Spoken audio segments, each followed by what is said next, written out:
ꯑꯩꯅ ꯐꯝꯃꯤꯁꯦ ꯑꯩꯒꯤ ꯈꯨꯁꯦ ꯌꯥꯝ ꯆꯤꯛꯑꯦꯕ ꯈꯨꯁꯦ ꯆꯤꯛꯄꯁꯤꯅ ꯑꯩꯁꯦ ꯆꯠꯄꯁꯨ ꯅꯨꯡꯉꯥꯏꯇꯦ ꯐꯝꯕꯁꯨ ꯅꯨꯡꯉꯥꯏꯇꯦ ꯑꯩꯁꯦ ꯌꯥꯝ ꯅꯨꯡꯉꯥꯏꯇꯦ ꯑꯗꯒꯤ ꯃꯥꯒꯤ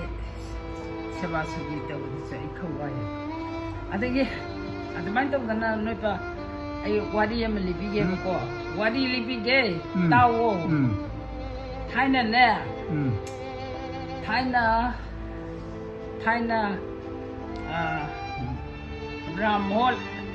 Brahmon yang kupa amalaye yang kupa sida ma che mana si Krishna jina ne lamboy daga ne ko la eba khani ba sadana bikhani ba la eba Krishna na Krishna jina ne bikhani ba la eba ko bikhani ba la ko sida Brahmon gi imung sida changaga mana sma haire Hare Krishna bikha khita happy uba haye ko ye ha ba bikha happy u haiba ho Ada bikhane happy u harvest ne Brahmon jina ne ko ajana sma haye Brahmon no sa na ye Brahmon jina ne Brahmon jina haye hey karai dinu ne nangna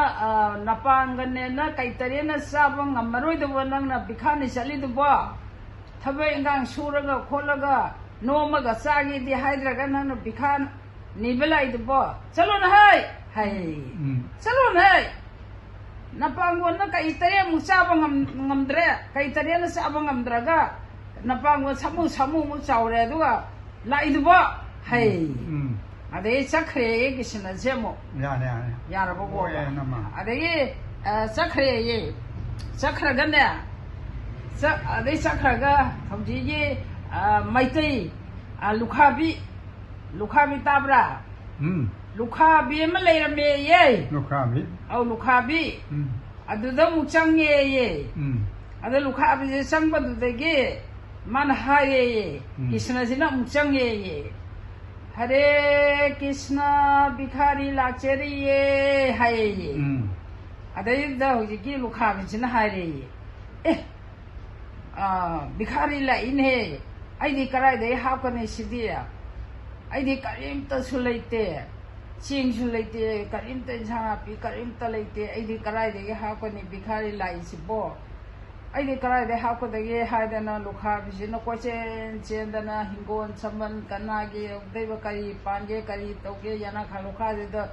lukha bisino kochen chele ye.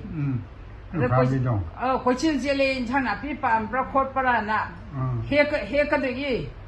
Chela ba. Chen maduda hauji singbu da ju singmu lom laitraba adai karai da hakani idea na ma china hingon chabam de ko chen chen na ma che ta hi hingon chabam de kai pa le ye na ma je ko chalaga ma je ye mu ba da adai Shri Krishna jina de lukha bi jina bikhari da hamning bado u badegi ma gi yena kha da khamen barabasi ga sukchang bado ekta Charong palhalame mana mu hingon de yenguraga hanjalapada ade singbu je molom ta jo na tabra yenguge na je molom to ju sing cha je hauke na singbu ji yong kan da singbu ju sing leirame ade sing leiram bade singbu de gi che mot tuma lokthwe jang na pi hingon chamanda palamba kholamba mayam se amu hojigi bikhari lamboy bise bikhari sida happy ade happy ga maje khorom hore hapoga ade ye maje khorom hore tran to dana ai ade ye mana mangolo jaron haramaga maje sakhre ba gi labo se ade ye amo mana sakhi be de kamai to ge bo isai ge bamon se Bamon la akupal bamon se yang kupa made degi mage kupa sida Krishna jina amuhen change le amuhan change Krishna jina hanjan na musanga ba hanjan na sangba sida Bia Kano Hare Krishna Bhikhari Lakshari Hai Ade Hujiki Kano Sina Hare Brahmon Jeramo Hai Salud Hai Karai de no Hoji Ta in the Tan and Sakriba the Mangari Amu Hanjalesibo Mama is Kai Kantin Hay Napam Gana Samu Chaure Kai Tari and Sabang and the Makai Nasadu Ado no river sour nang put the Hanjalan and Bikari la Ekarino Salo Hai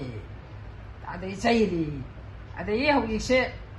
the year more Caroline to Yahavada Hojiki Kainosina Ade Krishna is no Muhairi Hare Krishna Hamning I later but dear Yena Kada Pangmasia Makalasia Sidadi Happy Uba Haide Ade Pangchaga was a Kadona Gahano A civil Karidona Gagan Nana, Simple Kaduna Saga Vayana Kado, who don't Tambaziba. I do what I did. Long was a Sikadona Gaga Hadana, Pangchaga the Lantana Lantanli. A day Kishna is no Punka Lagapu, Sakri. A day Sakimamatam the ye, Marse Sakre. A day no Malapomatam the Hojiki, can you say?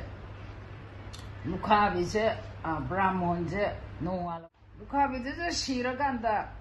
A day she kissed Nana. Hi, Lukavi, Nang Lak Labra, Nang Ayunda Hapopa, Mayam do, Jana Pising, Ja Hapopa, Mayam do, Sing Chongi Pay me. Kishna is not allied about that. Lukavi she laughed with that. Say, Nangi Sanaba, Tangnaba. Aina nang la ane khandana ina lo ina pashandana thambira mabani haidana ne ching de sak de chang de na pi do sing muk chona leiram me ye happy Krishna sina mana tai shidringai matam na ma de yen shirane khandana ma gi karim ta leite na ni bala pi bane ba adai gi brahmon je mula brahmon je mula aba matam sida mana haire brahmon jina Brahmol, nang la abra, nang na, aina nang wanda hanjal la ko matamda, hanjal la ko matamda, nang na, ayunda, tina sayidana, ayunda, nang na karibumta happy uya hida bado, aina nang chumana la ane kangdana, aina poida la pane, ado hawiti nang na ayunda pirak trabanina, nangi de. Kari mata laitre ado nangi yena khadagi phal amma machel amma ina lauraga pugibado adu sida laire sida tharaga nang phamaga lairoko hai brahmon jidigi chakna thagnabdi kai maitre ba man hapakta banina phaktu phamaga dum laire ada lukhabi dugi di magi di bari da John Gay, Sikisana, Tambira May, Madi, Isagi, Mayum the later than a man hamning later than a Chumado. I think Shoduna, Marsi, Mantawi, Aduna, Bikari, La Pomatamda, Bikari Hapta, no, Harry say, Hapu, Haneri say, Hoi Sigi, Binabonda, Toigi. The Mokta name Krishna Lovala Panema Tambia Koi Chana Tangnava Pona Bado Mana Lovala Aga the Payana Tambiram Baneva Adu Koina like the Katpa like the Katpahashi